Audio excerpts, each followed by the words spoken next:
సాయిరామ్. ఒక 25 ఏళ్ల software engineer చాలా మాసాలుగా ఉద్యోగం కోసం ప్రయత్నం చేస్తుంది. ఎన్నో ఇంటర్వ్యూలు ఇచ్చినా ఫలితం శూన్యం. ఆమె ఆత్మవిశ్వాసం తగ్గిపోతున్నా సాయిబాబాపై విశ్వాసం మాత్రం ఒక్కసారిగా తగ్గలేదు. ప్రతి గురువారం దగ్గరలోని సాయిబాబా ఆలయంలోకి వెళ్ళి దీపం వెలిగించి ఇలా ప్రార్థించేది.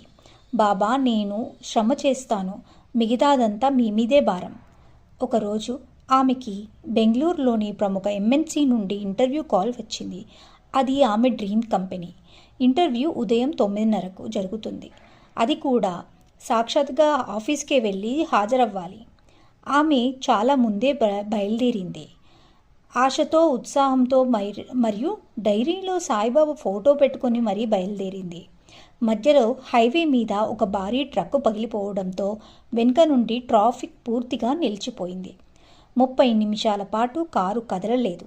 గడియారంలో చూసింది. ఇప్పటికే 9:20 అయ్యింది. కార్లు కానీ ఆటోలు కానీ ఇక వెళ్ళలేని పరిస్థితి.